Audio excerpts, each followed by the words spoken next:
Hello guys, welcome back ওটাকু দাদা চ্যানেলে। আশা করি তোমরা ভালো আছো। আজকে আমি তোমাদের জন্য এনেছি লুকিজম চ্যাপ্টার 13 স্টার্ট করা যাক। এপিসোডের স্টার্টিং এ দেখি জয়ী তার নিজের কিছু কাপড় খুঁজে পাচ্ছে না। সেটাতে তার মাকে বলে যে মা, আমার কাপড়গুলো কোথায় রেখেছো? তার মা বলে যে আমি তো তোর কাপড়গুলো আজকে কাচিনি, দেখ যেখানে তুই রেখেছিলি সেখানেই আছে। তার মা বলে জয়ী বলে এখানে যেখানে আমি রেখেছিলাম সেখানে তো আমি দেখতে পাচ্ছি না। তখন জয়ীর মা বলে দেখ যেখানেই রয়েছে, তুই যেখানে রেখে গেছিলি সেখানেই থাকবার কথা, তাহলে আর কোথায় যাবে? তখন জয়ী মনে মনে ভাবে না, আমি তো কাপড় এখানেই আমি রেখেছিলাম এর সঙ্গে। অদ্ভুত ভাবে আমার কাপড়টা কোথায় গেল, আমার ড্রেস উধাও হয়ে যেতে। নেক্সট সিন ড্রেস চেঞ্জ করছিল অ্যান্ড সেকেন্ড থেকে জানলার মাধ্যমে আমাদের গ্যাংনাম দেখতে থাকে অ্যান্ড সে এক অন্ধকার গলিতে বসে বসে তার হাতে জইয়ের কিছু প্রাইভেট ড্রেস আছে, সেইগুলো দেখে সেইগুলোকে নিয়ে সে কিছু নোংরা কাজ করছে সেখানে। তোমরা বুঝতেই পারছো কি এক্সিডেন্ট করে ফেলছো। নেক্সট সিনে আমরা দেখি আমাদের মোটা ড্যানিয়েল অ্যান্ড ড্যানিয়েল তখন সে মনে মনে ভাববে যে আজকের দিনটা খুবই কঠিন ছিল, কারণ ইউই শেষ পর্যন্ত নিজের আসল রং দেখিয়েই দিল। আমি পুরো কনফিউজড হয়ে গেছিলাম। সত্যি আমার একটুখানি রেস্টের দরকার। ঠিক তখনই আমরা দেখি গ্যাংনাম ল্যান্ডলর্ডকে দোকানে ঢুকছে ড্যানিয়েলের। And ড্যানিয়েল ওকে দেখে ভাবে আবারও এসে গেল এই মালটা। এই মালটা রোজই এখান থেকে ওয়াইন, মানে যেটাকে তোমরা বলতে পারো নেশার জিনিস, মদ, সেটা রোজই কিনে এখান দিয়ে এবং এ রোজই ফোন দেখতে দেখতে থাকে। ও ফোনে কি দেখছে কি? আমরা দেখি যে গ্যাংনাম ল্যান্ডলর্ড ফোনের দিকেই বেশ ভাবে তাকিয়ে রয়েছে। And ড্যানিয়েল নোটিস করে যে সে স্ক্রিনে গ্যাংনাম ল্যান্ডলর্ডের জুইয়ের লাইভ স্ট্রিম দেখছে। এন্ড ড্যানিয়েল এটা দেখে একটু শক হয়ে যায়। এন্ড ড্যান ওখান থেকে গ্যাংনাম ল্যান্ডলর্ড একটা জিনিস নিয়ে ড্যানিয়েলকে টাকা দিয়ে চলে যায়। And আমরা নেক্সট সিনে দেখি যে রাতে জুই বাড়ি থেকে বেরিয়েছে কিছু ময়লা আবর্জনা ফেলতে পাশের গলিতে, আর সে ফোনে কথা বলছে তার ফ্রেন্ডসদের সাথে।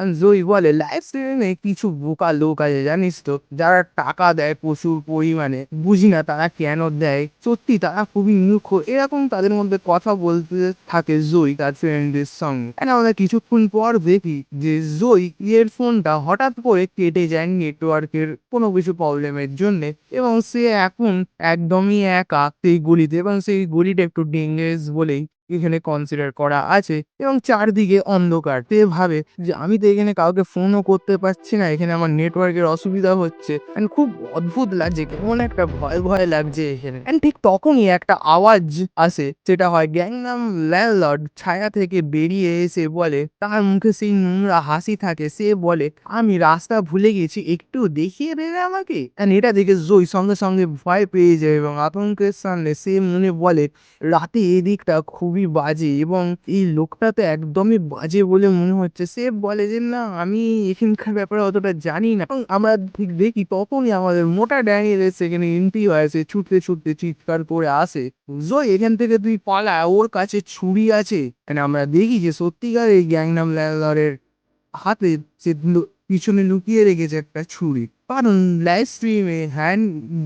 লাইভ স্ট্রিমে জয় বলেছিল যে কিছু বোকা লোক আছে যারা আমাকে টাকা গাদা গাদা পাঠায়, তারা পাগল পায়। অ্যান্ড গ্যাংনাম ল্যান্ডলর্ড সেটাই নিজের ওপর নিয়েছিল অ্যান্ড জয়ের থেকে রিভেঞ্জ নেবে ঠিক করেছিল। এবং গ্যাংনাম ল্যান্ডলর্ড চিৎকার করে বলে তো সাহস কি করে হলো রে কুকি, তুই আমাকে বোকা বলার, তুই কি রে হামজাদি? অ্যান্ড গ্যাংনাম ল্যান্ডলর্ড তখন জয়ের দিকে এগিয়ে যায় জয়কে মারতে ছুরি নিয়ে, এবং ছুরিটা ঠিক এমনই মারে যে যেটা জয়ের একবারে যেন হিট হয়। অ্যান্ড তখন আমাদের ড্যানিয়েল সেই সময় সামনে এসে যায় এবং সেটা দেখে গ্যাংনাম ল্যান্ডলর্ড বলে তুই তো আজকে বাঁচতে আর পারবি না। অ্যান্ড ড্যানিয়েল তখন মনে ভাবে যে আমার এখান থেকে পালিয়ে যাওয়া উচিত, বাট এখানে তারা তো জয় তো মার খাবে। অ্যান্ড আমরা দেখি তখনই আমাদের ড্যানিয়েল একটা পাঞ্চ মারে গ্যাংনাম ল্যান্ডলর্ডের মুখে একটা ফ্ল্যাশ ব্যাকের সাথে। And সেই পাঞ্চটা আমাদের জ্যাকলি যেমন জঙ্গনকে মেরেছিল তার ফাইটিং টাইমে, সেই জিনিসটাকে ড্যানিয়েল কপি করে এখানে এসে অ্যাপ্লাই করে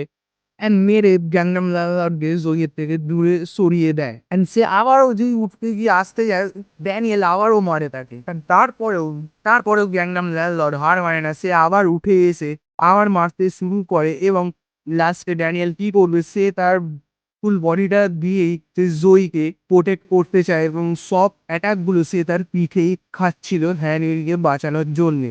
জয় তখন ভাবে সত্যিকারের এই মোটা ছেলেটা ভালো, কারণ কি এ তখন ড্যানিয়েলকেও বাঁচিয়েছিল অ্যান্ড এ এখন আমাকেও বাঁচাচ্ছে এইটা ভেবে জয় কেঁদে ফেলে। গ্যাংনাম ল্যান্ডলর্ড তখন ক্রেজিভাবে পাগলামি স্টার্ট করে এবং গ্যাংনাম ল্যান্ডলর্ড চিৎকার করে সে হামলা করতে যায় এবং বলে, আমি তোকে সব থেকে বেশি মুন বেলুন পাঠিয়েছিলাম, তুই জানিস না এর মধ্যে আমার কত টাকা লেগেছে এবং এবং তোর ওপর আমার পুরোপুরি অধিকার আছে। এবং সে মাটিতে পড়ে থাকা ছুরিটা তুলে নিয়ে বলে, এবার তোরা এখানেই শেষ হবি। অ্যান্ড সে ছুরিটা নিয়ে জয়ের দিকে হামলা করতে যায় এবং ঠিক তখনই আমরা দেখি একটা ডাম্বেল উড়ে এসে পরে সোজা গ্যাংনাম ল্যান্ডলর্ডের মাথায় লাগে এবং গ্যাংনাম ল্যান্ডলর্ড সেটাতে ডিসব্যালেন্স হয়ে যায় এবং গ্যাংনাম ল্যান্ডলর্ড মাটিতে পড়ে যায়। আর এই ডাম্বেলটা আর কেউ ছুড়ে না, আমাদের বাস্কো গাই ছড়ে। বাস্কো ড্যানিয়েলের দিকে তাকিয়ে বলে, সত্যিটা তুই অনেকটাই and তোমাকে আমি খুবই পছন্দ করেছি, তুই যেমন ভাবে এখানে